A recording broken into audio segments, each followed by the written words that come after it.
Bismillahirrahmanirrahim. Assalamualaikum warahmatullahi wabarakatuh.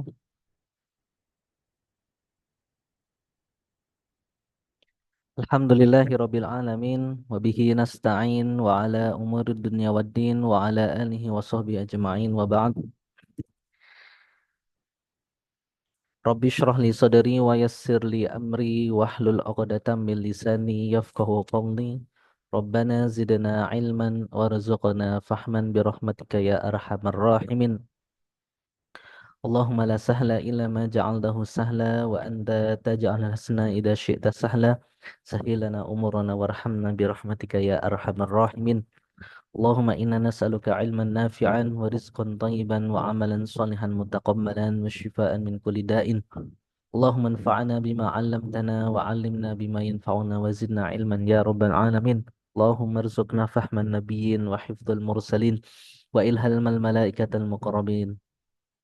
Subhana ala fitratil Islam wa kalimatil ikhlas wa ala dinina Jibrina Muhammadin sallallahu alaihi wasallam wa ala millati abina Ibrahim hanifan muslima wa ma kana minal musyrikin.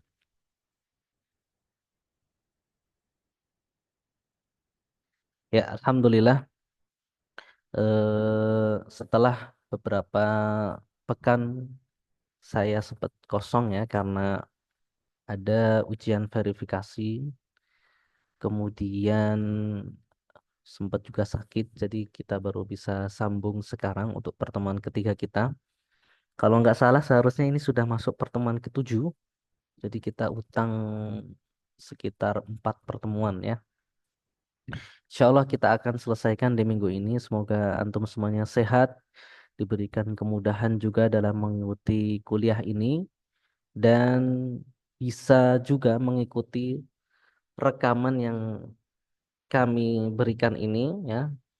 Antum dengarkan dari awal dari akhir karena ujian kuliah yang online apalagi yang rekaman itu ya biasanya males untuk buka web, buka apa siakat atau buka e-learningnya atau mendengarkan rekaman dari dosen. Itu ujian antum sebagai penuntut ilmu di era modern sekarang ya, yang mana menggunakan eh, media Zoom dan internet dalam hal ini rekamannya ya. Oke, insya Allah di pertemuan kita yang ketiga ini, insya Allah kita akan sudah masuk materi, yang mana materi ini kita sesuaikan juga dengan SAP yang ada di STIQ Ishkarima. Untuk pertemuan ketiga adalah kaidah-kaidah umum yang berkaitan dengan asbab an-nuzul. Mahasiswa memahami dan mampu menerangkan kaidah-kaidah umum yang berkaitan dengan asbab an-nuzul serta hubungan dan perbedaannya dengan hermeneutika. Baik,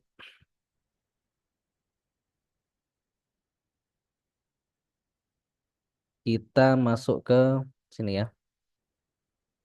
Ini adalah kitab mukorornya, kitab yang digunakan oleh mata kuliah ini di STIQ Ishkarima. Nah, kita mulai dulu dari kaidah dasarnya. Ya, buku ini adalah As-Sahih Al-Musnad min Asbabin Nuzul karya Syekh Abu Abdurrahman Mukbil bin Hadi. Beliau adalah ulama Saudi ya. Beliau termasuk ulama mutaakhir dalam. Taib. Al-Qawaid Al-Usuliyah. Kaidah-kaidah usul, kaidah-kaidah pokok yang ada dalam asbab an-nuzul. Sebagaimana kemarin kita sudah mengetahui ya, asbab an-nuzul terdiri dari dua kata, yaitu asbab jamak dari sababun, yaitu sebab-sebab. An-nuzul itu turun. Artinya adalah Al-Quran turun. Itu dari langit. Turunnya kemana? Ke bumi. Dalam teori nuzulul Quran itu terjadi dua kali. Yang pertama adalah dari Lauh Mahfud turun ke Baitul Izzah, bumi. Kemudian itu terjadi pada Lailatul Qadar ya. Inna anzalnahu fi Lailatul Qadar atau dalam surat Ad-Dukhan Inna anzalnahu fi lailatin mubarakah gitu ya. Itu terjadi dalam satu malam saja sekaligus ya dari surat Al-Fatihahnya sampai surat An-Nas 30 juz Al-Qur'an kalau pembagian kita hari ini. Taib, kemudian nuzulul Quran yang kedua adalah dari Baitul Izzah langit dunia turun ke baginda Nabi Shallallahu Alaihi Wasallam.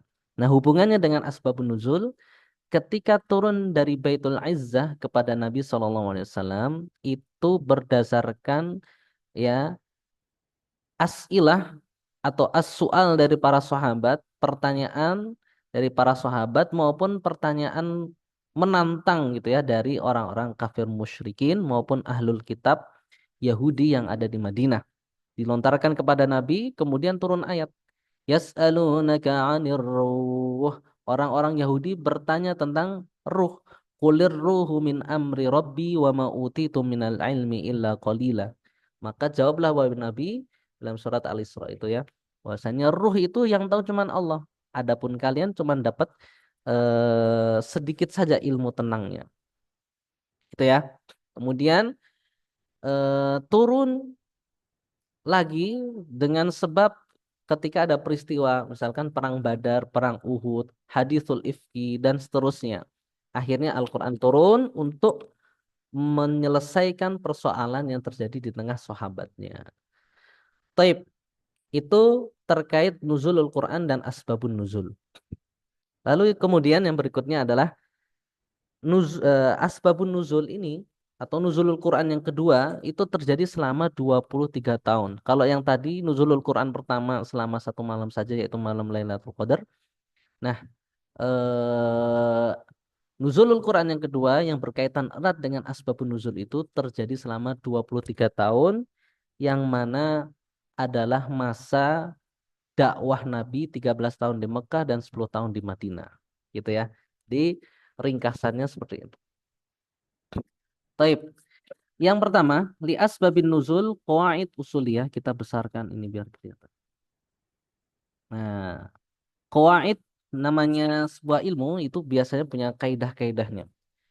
Ya, nusyiru ila ba'diha hasbuma rasmahu Syekhana Mahmud bin Abdul Wahhab Fa'id hafidhahullah muqtasirin 'alal masyhur minha wa ma la budda minhu raghbatan fil ikhtisar. Baik, ringkasnya yang pertama, ta'rif sababun nuzul. Secara pengertian yang pertama, sabab nuzul yakunu qasiran ala amrain. Itu ringkasnya terdiri dari dua.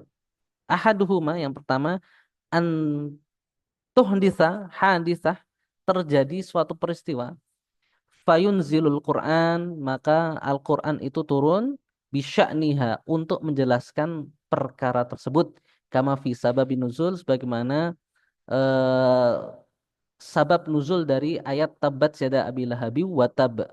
Nah, itu adalah ketika Abu Lahab menyumpahi Nabi naik ke Bukit Sofa, Nabi menerangkan, wahai kaum Quraisy, apakah kalian percaya kepadaku seandainya aku bilang di belakang ini ada pasukan yang akan menyerang kota Mekah, apakah kalian percaya? Percaya? Kami percaya. Kami belum pernah melihat Anda berdusta dan seterusnya. Maka Nabi Muhammad, ketahuilah wahai kaumku, aku adalah penyeru kebenaran, Nabi akhir zaman yang di depan kalian adalah azab jika kalian tidak mengikutiku. Maka Abu Lahab berkata kepada keponakannya yaitu Nabi Muhammad, tabban laka ya Muhammad, kemudian turun ayat tabat yada abi lahabi wa tab gitu ya. Atau yang kedua yang tadi Ustadz sudah sampaikan, an yus'al ar-rasul, Rasulullah ditanya an terhadap sesuatu fayunzil Quran, kemudian Al-Quran turun bibayanil hukum untuk menerangkan hukum-hukum di dalamnya. Kama fi nuzuli ayatil li'an sebagaimana ketika turun ayat li'an, ayat laknat antara suami dan istri yang saling menuduh berzina. Misalkan suami menuduh istri berzina dan dia tidak bisa mendatangkan 4 orang saksi, maka ya jalan terakhirnya adalah li'an, saling melaknat. Kama sayati insyaallah. Gitu ya. Kemudian Bagaimana cara kita tahu asbabun nuzul itu? Thariqah ma'rifatihi. Bagaimana atau jalan untuk mengetahuinya? Amma thariqah ma'rifatuhu fal ulama ya'tamidu fi ma'rifati sababin nuzul ala sihhatir riwayah. Jadi singkatnya adalah hanya apa ya? Menggunakan riwayat yang sahih gitu ya.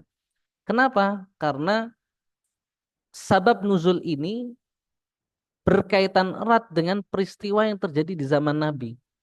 Jadi tidak bisa orang-orang di zaman setelahnya itu mengarang bebas ya, asal bunyi, oh ini kayaknya begini waktu itu terjadi begini, enggak. Harus ada info detail, berita yang sahih, khobar yang terpercaya, orang yang melihat langsung, maka itulah ya riwayat yang bisa dijadikan pijakan untuk asbabun nuzul itu. Dan riwayatnya itu harus an Rasulillah, ya, marfu kepada Rasulullah, bersambung kepada Rasulullah. Au anis sahabat, atau bersambung kepada sahabat yang melihat peristiwa tersebut, gitu ya. Tapi kalau nyampe di tabiin doang gimana? Terjadi ikhtilaf. Sebagian besar ulama tidak menerima meskipun itu dari tabiin, karena bagaimana mungkin tabi'in secara akal sehat gitu ya. Mereka tidak hidup di zaman Nabi dan tidak mungkin melihat langsung peristiwa turunnya Al-Qur'an. Gitu ya. Fa inna ikhbar as-sahabah an misli hada lahu hukum rafa. Dalam hal ini ya, khobar atau hadis sahabat itu dihukumi rafa atau bersambung kepada Nabi Shallallahu alaihi wasallam. Gitu ya. Oke. Misalkan nih eh hadis musnad yang bersambung kepada Nabi, fa inna madzalika fi tafsir, dalam sebuah tafsir yata'allaq bisababi nuzul ayah, yang berkaitan tentang asbabun nuzul suatu ayat, yang mana yang mengabarkan adalah sahabat, aw nahwa dzalik, atau semisalnya. Ka qauli Jabir, sebagaimana perkataan Jabir radhiyallahu anhu, kanat al-yahud, dulu orang Yahudi, takul, berkata, man ata imra'atahu, barang siapa yang mendatangi istrinya, min duburiha, dari belakangnya, ya. Jadi berjima dengan istri tapi memasukkannya itu di bagian belakang, bukan depannya. Maka apa yang terjadi? Al walad ahwal, akan lahir anak yang ahwal itu juling, ya, cacat bagian matanya. Fa anzalallahu azza wa jal, maka Allah berfirman, nisaukum harthul lakum fa'tu harthakum anna syi'tum. Perempuan kalian, istri-istri kalian itu adalah ladang bagi kalian. Datangilah dari mana saja yang Allah perintahkan, tapi jangan dari yang Allah larang. Jadi dari manapun boleh, gitu ya. Maka perkataan Jabir ini itu dihukumi musnad dan marfu kepada Rasulullah Shallallahu Alaihi Wasallam. Oke,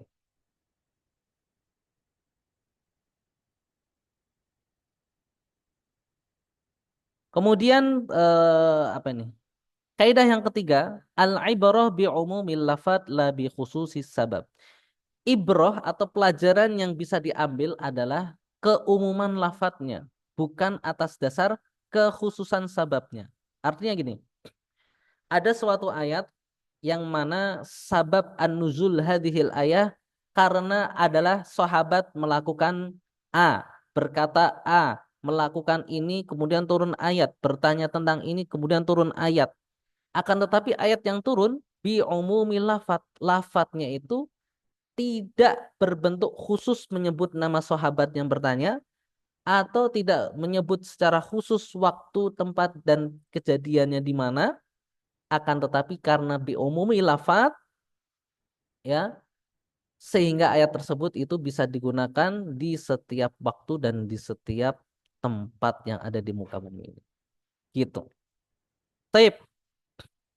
Misalkan ya, seorang annal ansori, seorang ansor alladzi qabbala al-ajnabiyah, pernah apa ya, menciumi seorang wanita yang bukan mahramnya.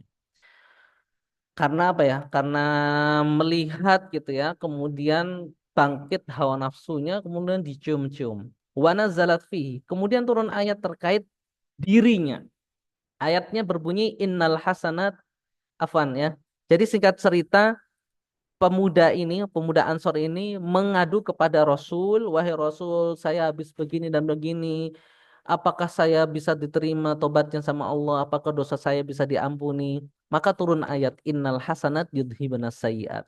Sesungguhnya ya kebaikan-kebaikan itu akan menghilangkan atau akan menghapuskan keburukan-keburukan.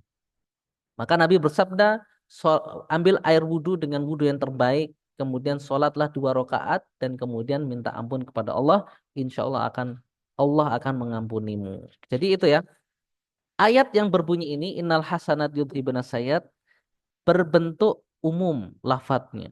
Tidak menyebutkan nama sahabatnya, tidak menyebutkan kapan peristiwanya. Intinya adalah ayat ini ingin menunjukkan keumuman lafadznya itu bisa digunakan oleh siapapun yang berdosa, siapapun yang bermaksiat, siapapun yang khilaf. Maka jangan pernah berputus asa karena kebaikan yang akan dia lakukan setelahnya, insya Allah akan menghapus kesalahannya yang pernah dia lakukan di masa lalu. Dengan catatan ya berdasarkan ayat yang lain, tidak berkaitan dengan dosa-dosa yang besar.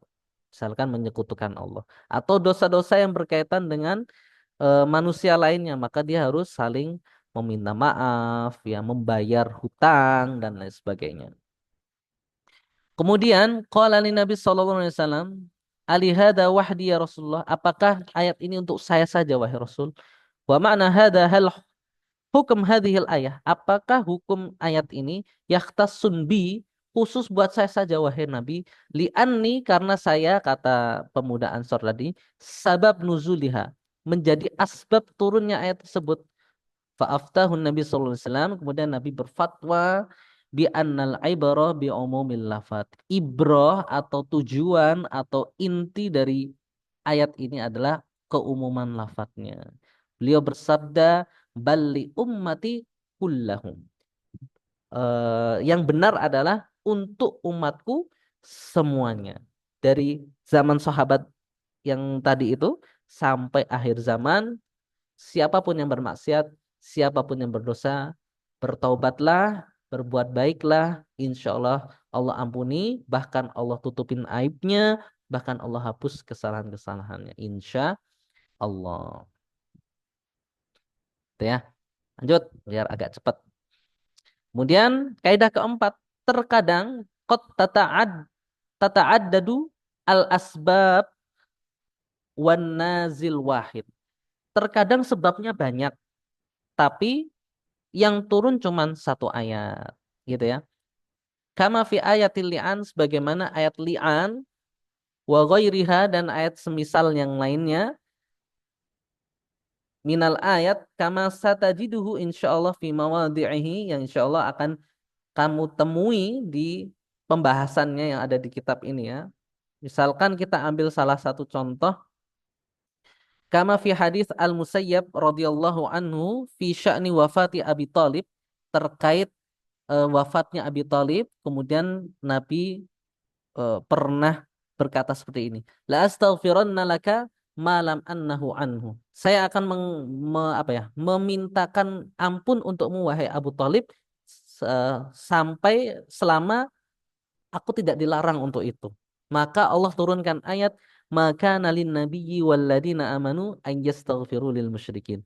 Tidak elok seorang nabi dan orang-orang mukmin an yastaghfiru meminta ampun untuk orang-orang musyrik yang tidak muslim, non muslim.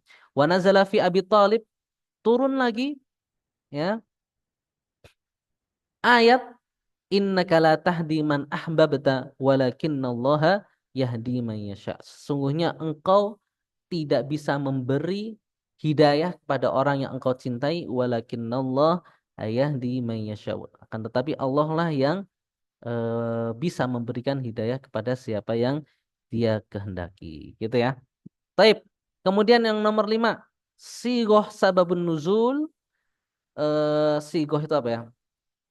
Kalimat atau bunyi redaksi yang ada dalam riwayat sababun nuzul itu imma antakuna sharihah. Yang pertama bisa berbentuk sharihah, sharihah itu jelas. Jadi sudah harus diterima bahwasannya ini adalah riwayat tentang asbabun nuzul. Wa imma atau yang kedua antakuna muhtamil, perkiraan atau dhonni. Saya kira ketoe, nah gitu ya, itu namanya muhtamilah atau muhtamalah gitu ya. Fatakuna nasson sorihan idza qala ar-rawi, bentuk nas yang sorih itu contohnya adalah sabab nuzul hadhil ayah kada. Sebab turun ayat ini adalah ini. Jadi wis cetok, yakin gitu. Karena dia sendiri yang melihatnya gitu.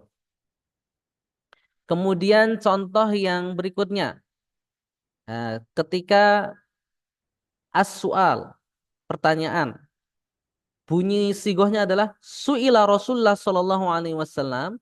Rasul pernah ditanya an kada panazalat al ayah, maka turun ayat. Jadi sahabat melihat langsung ada seorang sahabat lainnya bertanya kepada Nabi, kemudian Nabi menunggu ayat turun, begitu turun kemudian diterangkan yas'alunaka 'anil anfal, yas'alunaka 'anil khamri wal maisir, yastaftunak qulillahu yuftikum fil kalalah.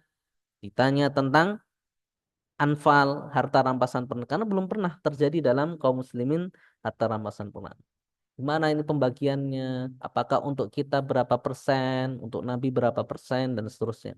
Siapa saja yang berhak untuk mendapatkannya, dan seterusnya.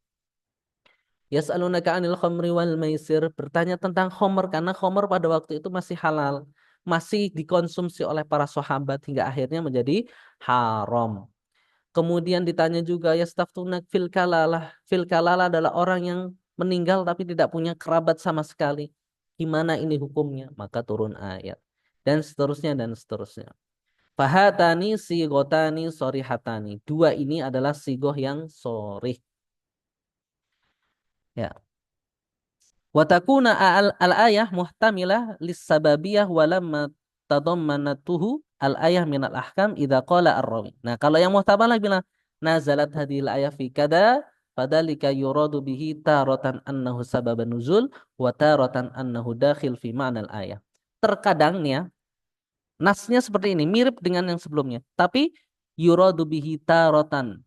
Terkadang maksud dari perkataan sang perawi adalah sabab nuzul, oke. Atau yang kedua, tarotan annahu dakhil fi ma'nal ayat. Menginginkan menafsirkannya saja. Jadi bukan sabab nuzul yang asli, tapi penafsiran dari orang yang berkata demikian. Bisa sahabat, bisa tabi'in. Wa kada idza qala ahsibu hadhil ayah nazalat fi kada. Ahsibu, saya mengira, ketoe hadhil ayah, ayat ini nazalat fi kada, turun tentang peristiwa ini. Atau yang kedua, ma'ahsibu hadhil ayah illa nazalat fi kada. Saya tidak mengira hadhil ayah, ayat ini turun illa kecuali nazalat fi kada. Turun ketika peristiwa ini atau ada yang bertanya tentang ini. Dan seterusnya dan seterusnya. Fa inna rawi fi bihadihi as-sighah, rawi dengan sighah ini la yaqta' bis sabab fahatan, apa namanya, dalilnya tidak qat'i.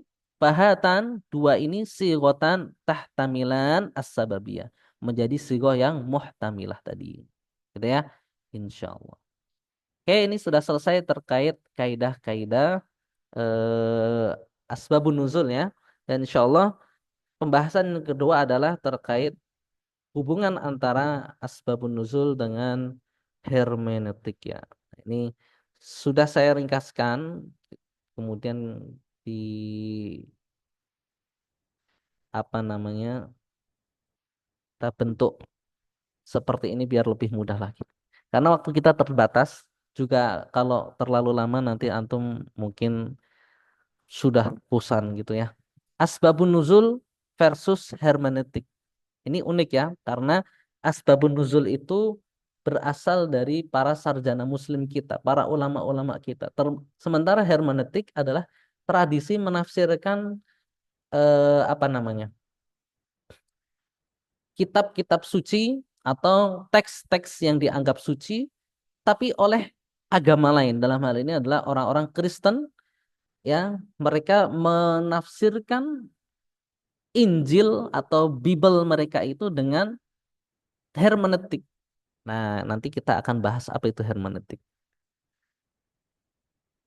Definisinya, kita sudah tahu asbabun nuzul bahwasannya itu adalah sebab-sebab turunnya ayat, dan kita juga sudah tahu bahwasannya tidak semua ayat Al-Quran ada asbab nuzulnya. Bahkan sebagian besar isi dari Al-Quran justru tidak apa namanya tidak memiliki asbab an-nuzul. Sementara hermeneutik berasal dari bahasa Yunani yaitu hermeneuon, yaitu menafsirkan. Secara istilah apa? Hermeneutik adalah teori atau filsafat penafsiran teks, bukan hanya teks suci tapi juga sastra, sejarah dan hukum. Artinya dulu digunakan untuk menafsirkan berbagai ilmu, sastra, sejarah hukum, dan pada akhirnya oleh orang-orang Kristen digunakan ilmuwan-ilmuannya ya, terutama untuk menafsirkan hukum-hukum yang ada di Kristen. Karena pada waktu itu di zaman pertengahan itu gereja sangat mengekang orang-orang yang berilmu, para ilmuwan untuk tunduk di bawah pengaruh gereja. Nah, setelah apa namanya berlalu berbagai revolusi, akhirnya orang-orang para ilmuwan itu berusaha untuk merevisi kitab suci mereka sendiri, ya, supaya apa? Supaya tidak terlalu mengekang kebebasan berpendapat, kebebasan untuk berpikir dan seterusnya. Ini ya, hermeneutik berkembang dari tradisi Barat dan banyak dipengaruhi oleh filsafat. Ya. Oke, intinya adalah hermeneutik adalah berasal dari Barat.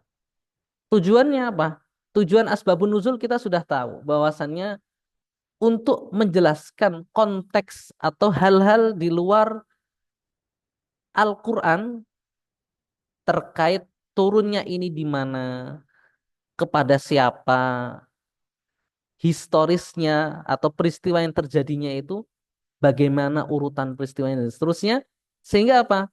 Agar makna ayat yang berisi hukum menjadi jelas dan tidak disalahpahami. Oh, ayat ini berbicara tentang hukum khomer, kenapa bisa menjadi haram?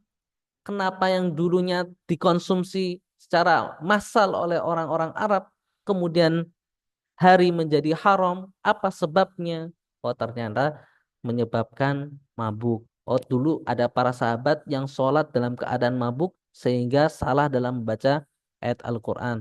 Hingga pada akhirnya singkat cerita diharamkan. Jadi dengan memahami asbabun nuzul, kita akan tahu konteks dari ayat itu, peristiwa yang melatar belakanginya, siapa saja yang menjadi tokoh yang diturunkan ayat itu, sehingga kita lebih paham lagi makna ayatnya. Misalnya, apakah ayat itu bersifat umum atau khusus, masih berlaku atau sudah mansuh, atau bagaimana penerapannya, gitu ya. Hermeneutik tujuannya menemukan makna yang relevan bagi pembaca masa kini, bahkan bisa berbeda dari makna asli. Ayatnya bilang A, tapi ketika ditafsirkan secara hermeneutik, di zaman modern ini, apakah masih relevan atau tidak hukumnya, ayatnya, isinya, dan lain sebagainya, maka penafsirannya pun bisa berubah dari makna asli dari orang atau zat yang menurunkan kitab tersebut, gitu ya. Jadi penafsirannya tidak lagi sesuai dengan makna awalnya. Nah, inilah yang biasanya menjadi kontra, ya, pro dan kontra, apakah bisa dipakai atau tidak. Karena dia akan merubah banyak hukum di era modern ini.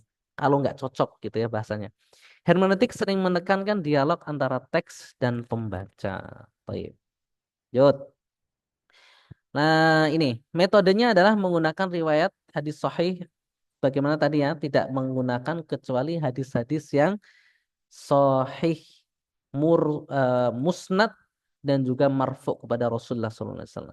Kemudian menggunakan transmisi nakli yang valid, dan hasilnya adalah penafsiran tetap berada dalam koridor makna yang dimaksud oleh Nabi dan sahabat. Jadi untuk membantu menafsirkan saja tanpa merubah hukum yang berlaku dalam agama.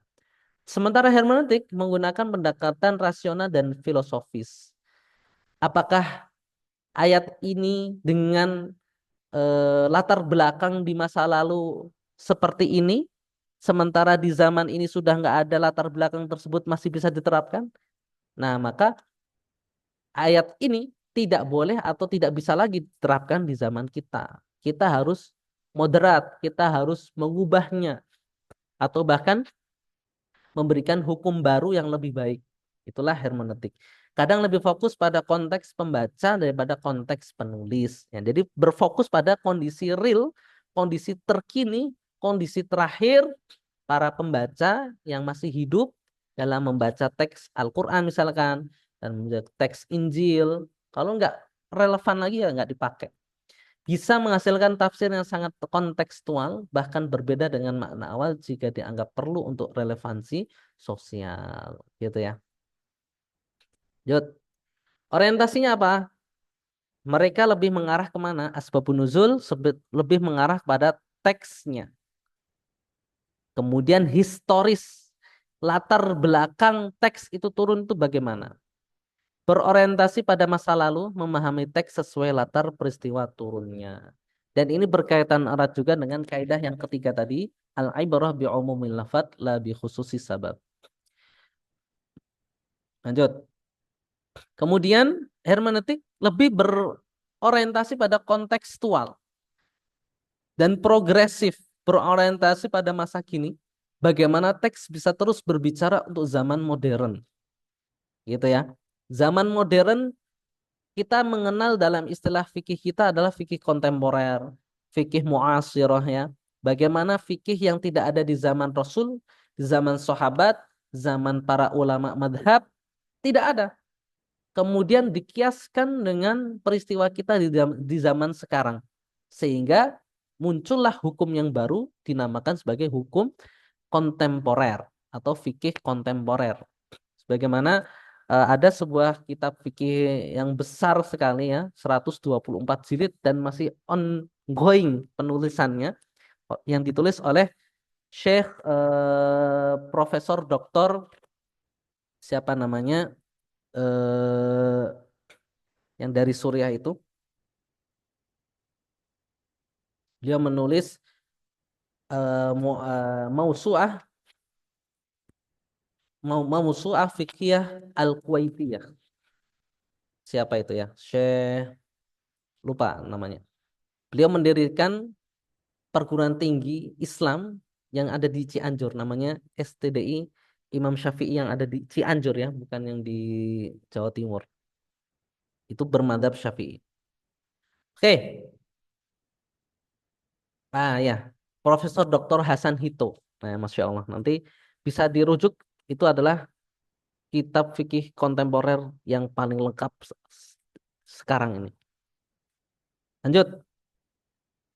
Sumber tentunya berdasarkan wahyu dan riwayat kalau asbab nuzul. Kalau hermeneutik adalah nalar kritis dan pembaca. Dari subjektivitasnya adalah orang yang membaca, orang yang berada di masa sekarang.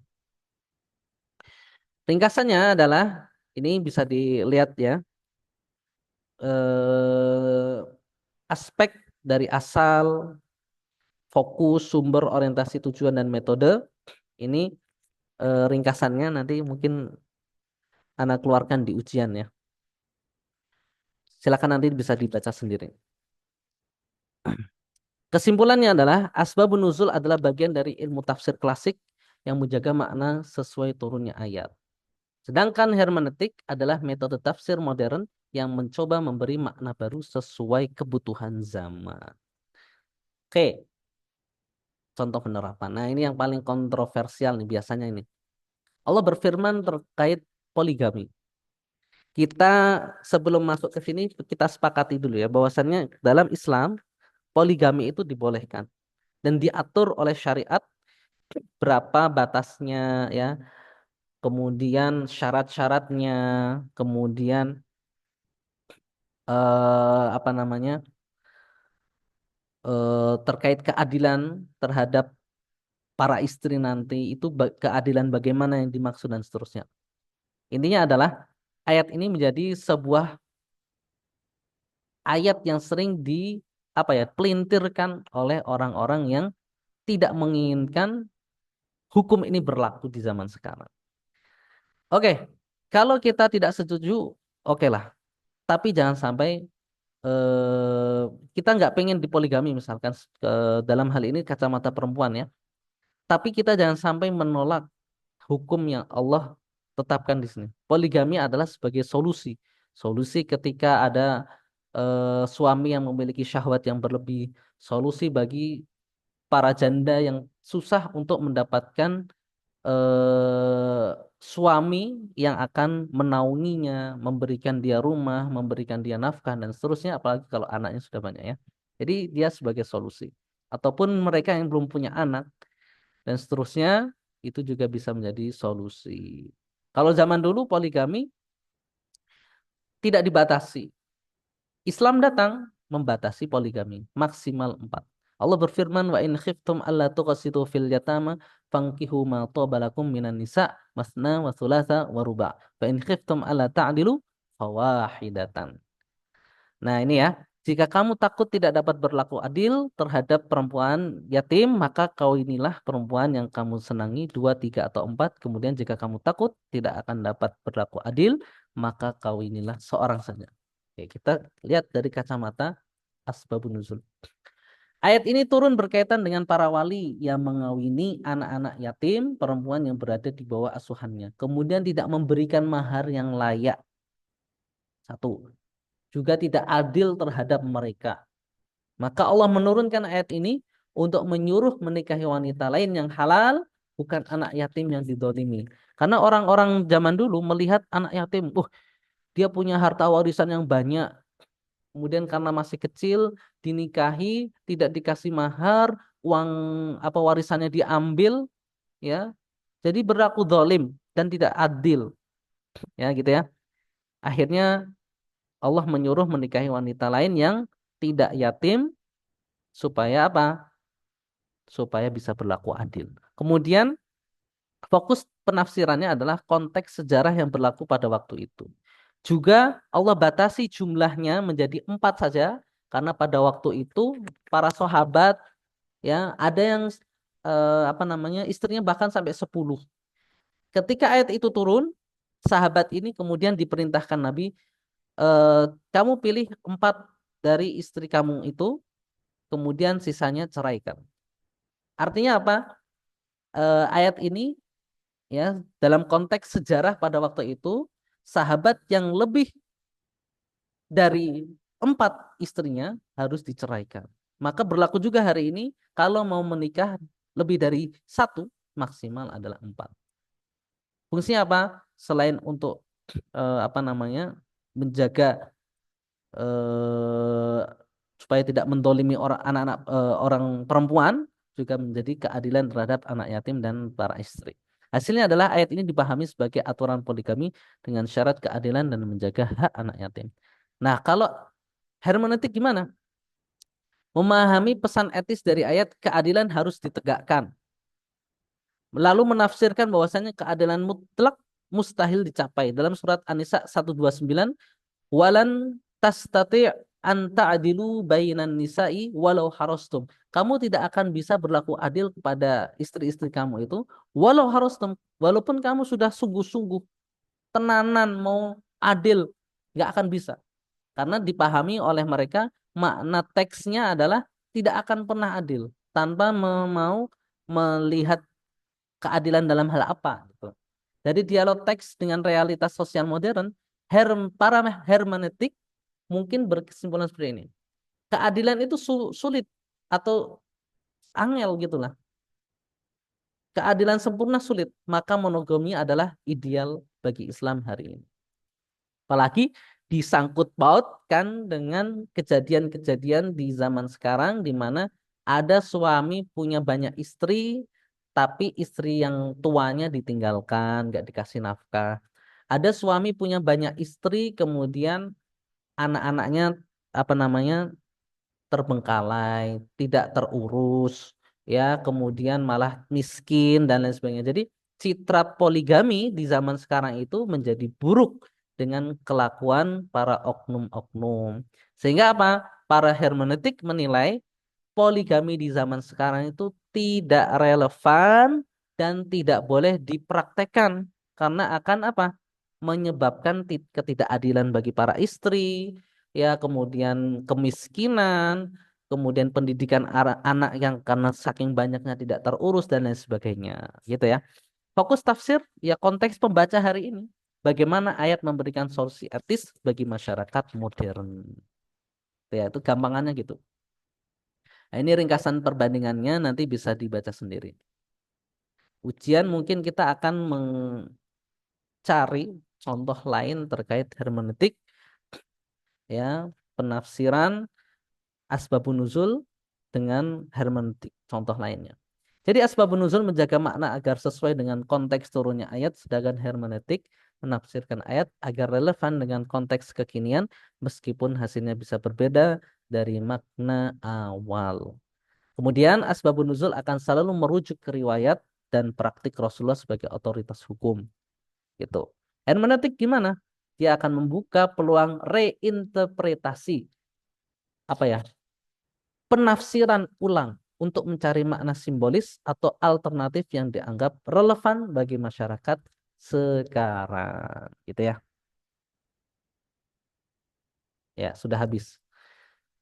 Jadi itu materi kita untuk pertemuan kali ini terkait kaidah dan hubungan antara asbabun nuzul dengan hermeneutika. Jadi itu saja karena sudah sangat lama ya. Jazakumullah khairan. Insya Allah kita sambung lagi di pertemuan yang berikutnya. Sallallahu ala sayyidina Muhammadin wa ala alihi wasallam. Assalamualaikum warahmatullahi wabarakatuh.